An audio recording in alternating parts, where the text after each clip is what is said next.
Student, this is Sonika और आज हम अपील के बारे में बात करने वाले हैं। बहुत इम्पॉर्टेंट वीडियो होने वाला है। मेरी भी जैसे आज आपकी भी बहुत सारी अपील्स होंगी जो आपने जीएसटी में ऑनलाइन फ़ाइल करनी होंगी, तो थोड़ा सा ध्यान से समझिएगा कॉन्सेप्ट को। फर्स्ट ऑफ ऑल, अपील जो है 90 डेज़ के पीरियड के अंदर फ़ाइल होनी है। काफ़ी जगह पे मैंने देखा है 30 डेज़ की बात हो रही है कि 30 डेज़ में ही अपील फ़ाइल करनी है, तो ऐसा कुछ नहीं है। आप 90 डेज़ मिलते हैं आपको अपील फ़ाइल करने के लिए। एज़ पर एक्ट आपको 90 डेज़ के अंदर अपनी अपील फ़ाइल करनी होती है। और अपील फ़ाइल करने के कुछ दोस्तों प्री रिक्विजिट्स होते हैं, वो मैं आपको बताऊंगी आज अपील फ़ाइल करने के प्री रिक्विजिट्स क्या होते हैं। सबसे पहले अपील को अपील फ़ाइल करने का दोस्तों एक फॉर्मेट होता है। आप उस फॉर्मेट के अंदर ही अपील फ़ाइल करें। आपको उसका फॉर्मेट गूगल से भी मिल जाएगा। अगर आपको चाहिए होगा तो आप मुझे कमेंट कर दीजिएगा, मैं आपको अटैच करके दे दूँगी। उसका एक फॉर्मेट होता है, जीएसटी का एप्लीकेशन 101 एक अपील का फॉर्म होता है। उस फॉर्मेट के अंदर ही आपको अपील फ़ाइल करनी है। उस फॉर्म के अंदर दोस्तों कुछ पॉइंट्स जो रेलेवेंट होते हैं वो मैं आपको बताऊंगी। जैसे कुछ पॉइंट्स तो स्टार्टिंग के पॉइंट्स होते हैं, लेकिन आपका जीएसटी नंबर, आपका ट्रेड नेम, कौन से ऑर्डर के अगेंस्ट आप अपील फ़ाइल कर रहे हैं, वो ऑर्डर किस डेट पर फाइल हुआ था, उस ऑर्डर के अंदर क्या था, वो ऑर्डर किसने पास किया था, उस ऑफिसर का नाम भी इवन उसके अंदर दिया जाता है। आप उस किस सेक्शन के अगेंस्ट वो ऑर्डर दिया गया है, और फिर उस ऑर्डर में क्या डिटेल दी गई हैं, ये सब तो उस फॉर्म के अंदर, राइट। और उसके बाद जो मेजर उसके अंदर आता है, तो छोटे छोटे पॉइंट पे मेजर ये लिखा जाता है कि उसके फैक्ट्स क्या थे, बेसिकली किन फैक्ट्स के ऊपर वो ऑर्डर दिया गया था। मतलब मान लीजिए आपकी असेसमेंट हुई है, राइट। अभी तो असेसमेंट चल रही है, जैसे 17-18 का हो चुका है साल, अब 18-19 चल रहा है। तो 17-18 के जिनके ऑर्डर नेगेटिव गए हैं उनको अपील फ़ाइल करनी होगी। तो वो जो ऑर्डर नेगेटिव गए हैं उन ऑर्डर्स की डिटेल आपको उस अपील के फॉर्म के अंदर डालनी है। पहले तो आपको वो डालना है डिस्प्यूट बेसिकली किस बात का है। दूसरा, आपको फैक्ट्स डालने हैं बेसिकली। दोस्तों ध्यान रखिएगा, ये जो पॉइंट है फैक्ट्स डालने वाला, ये बहुत ही ज़्यादा इम्पॉर्टेंट है।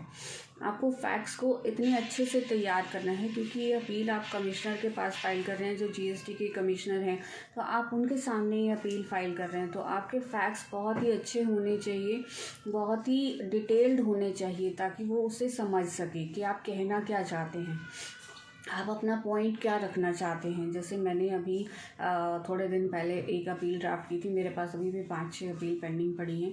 तो अपील में क्या होता है दोस्तों, अपील ड्राफ्टिंग बहुत ही टेक्निकल वर्क है, क्योंकि अगर आप अपील को अच्छे से ड्राफ्ट नहीं कर पाएंगे तो आप कमिश्नर के सामने, जो एडिशनल कमिश्नर जिसके भी सामने आप अपील अपनी रख रहे हैं, आप उसे प्रॉपरली प्रेजेंट नहीं कर पाएंगे। आप उन्हें बता नहीं पाएंगे कि जी मैं अपील में क्या कहना चाहता हूँ, किस ऑर्डर के अगेंस्ट अपील फाइल करना चाहता हूँ, और क्या मेरे फैक्ट्स हैं। उन्होंने जो प्रॉपर ऑफिसर है, उन्होंने आपके लिए आपके फैक्ट्स को सुना या नहीं सुना, उन्होंने क्या किया आपके फैक्ट्स को, ये सारी चीज़ें आपको अपील में प्रॉपरली बतानी होती हैं। तो अपील को अच्छे से ड्राफ्ट कीजिएगा, टाइम लीजिएगा, प्रॉपरली अपील फाइल कीजिएगा, जल्दी मत कीजिएगा, क्योंकि उस पर अगर फैक्ट्स गलत हुए तो आपको आगे जाके दिक्कत होगी। आगे बहुत ही कम टाइम मिलता है दोस्तों डॉक्यूमेंट्स फाइल करने का, क्योंकि पहली बार जब आप डॉक्यूमेंट्स फाइल करते हैं तो उसी की कॉपियाँ सारी आपको मैनुअली जमा करानी होती हैं, राइट। दूसरी बात, अब आपको फैक्ट्स के बाद आपको उसमें प्रेयर की डिटेल देनी है। प्रेयर से पहले उसके अंदर amount of dispute, pre deposit, फिर उसके अंदर आपको ये बताना होता है कि कितनी अमाउंट को आपने मान लिया है और कितनी अमाउंट को आप मतलब नहीं मान रहे हैं। मान लीजिए आपका 1 लाख का डिमांड निकली और आपने 50,000 एडमिट कर ली, और 50,000 को आप नहीं मान रहे हैं कि जी मैं इसे नहीं देना चाहता, तो दोनों को डिस्क्राइब करना है। 50,000 को बताना है कि जी मैंने मान लिया है, 50,000 में नहीं मान रहा हूँ। तो कुछ अमाउंट डिस्प्यूटेड है, जिसे आपने नहीं माना वो डिस्प्यूटेड में आ जाएगी, और जिसे आपने मान लिया है वो एडमिटेड में आ जाएगी, right. Amount admitted, amount disputed, तो अलग अलग कॉलम होते हैं दोस्तों, आपको अलग अलग कॉलम में अलग अलग डिटेल डालनी है, राइट। उसके बाद आपको कोई आपने प्री डिपॉज़िट कराया होगा, प्री डिपॉज़िट के बगैर दोस्तों कभी भी अपील फ़ाइल नहीं होती है। जितनी भी आपकी डिमांड निकली है उसका 10% आपको प्री डिपॉज़िट कराना ज़रूरी है। प्री डिपॉज़िट या तो आप क्रेडिट लेजर से करा दो, अगर आप क्रेडिट लेजर से नहीं कराना चाहते तो आप कैश लेजर से करा दो, और उसका जो चालान होगा वो आपको साथ में जमा कराना है, राइट। अब आपको प्री डिपॉज़िट की अमाउंट भी उस फॉर्म के अंदर डालनी है, ठीक है।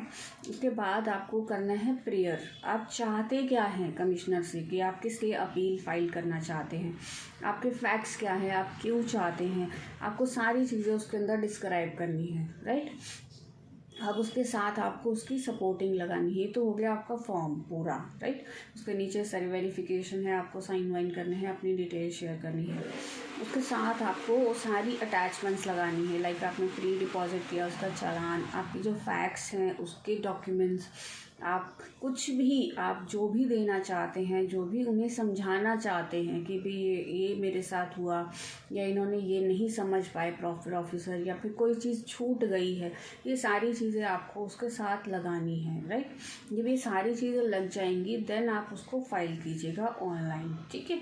उसके बाद आप उसकी 7 डेज़ में उसका प्रिंट आउट लेके सेल्फ सर्टिफाइड करके, सेल्फ सर्टिफाइड होता है दोस्तों उन सारे डॉक्यूमेंट्स पर अपने खुद के साइन करने हैं।